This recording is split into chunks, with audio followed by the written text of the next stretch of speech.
But what I did wanna talk about is you do mention how you've had run-ins with ADHD, bipolar, and anxiety throughout your career. Like, how did that kind of the stress of entrepreneurship, fuel, or how is it managing that through the stress of being an entrepreneur? Because I can imagine so sometimes you're taking substances like Adderall, but that kind of amphetamine does like, side effects are psychosis, mania, things like that. Like, how did Yeah. you deal with that when you're so stressed starting an agency at, like, in your early mid-20s? Yeah. I mean, I think about this a lot because like I am really, really hard on myself. Really hard on myself. I'm very empathetic with other people.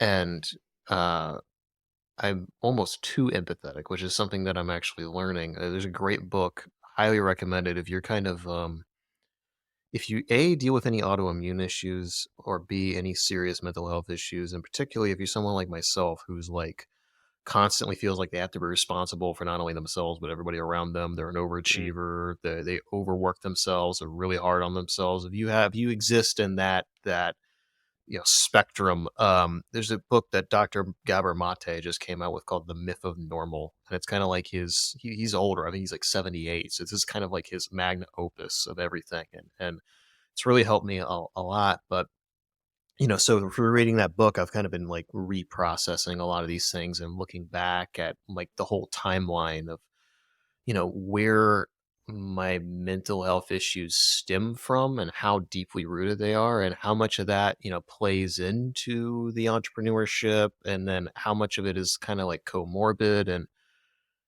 I I would say ultimately, like I constantly ask myself, how How much of the struggle would I have just as an entrepreneur by default, and how much of it is extremely exacerbated by the mental health issues?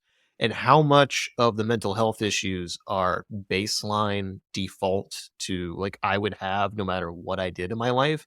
And how much of it is fueled and greatly amplified by the feast and famine of being an entrepreneur? Because a lot of yeah, these mental health issues actually stem from a lack of feeling of security in early childhood.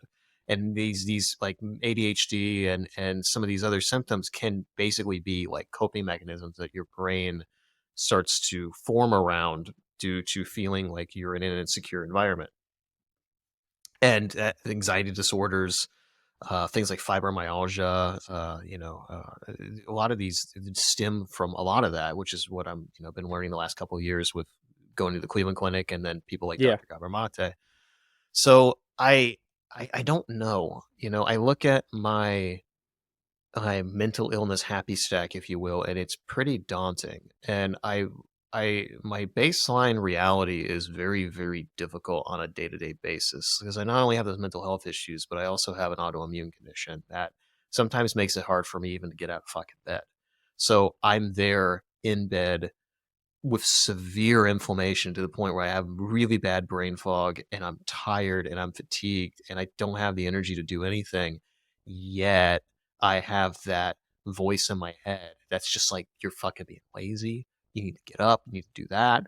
And the problem is that you're always kind of like an addict. You're always looking at like that metaphorical bottle of Adderall and like ibuprofen and like caffeine staring at you, being like, if you took a bunch of ibuprofen, you could get the inflammation down. You would get the brain fog down. If you took the Adderall, you could focus more clearly and you could do the things you need to do. And if you took the caffeine, you'd have the energy to be able to complete all your tasks. And they're sitting there and they're staring at you.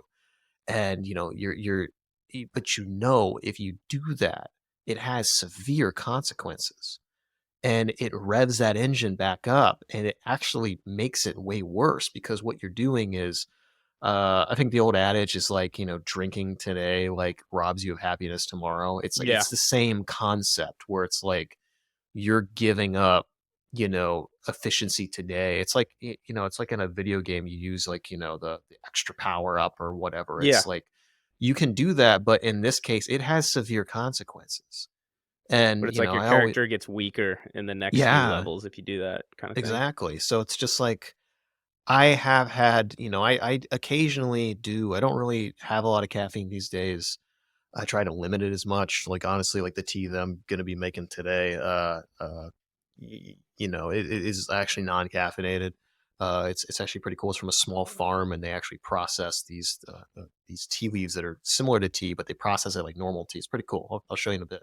But like I'm trying to minimize my caffeine. I'm trying to minimize any of my uppers, stimulants, because like I've just found over the years that that baseline, even if it's I'm not nearly as effective, grinding, it creates a better baseline that I can function more in the Yeah. long term.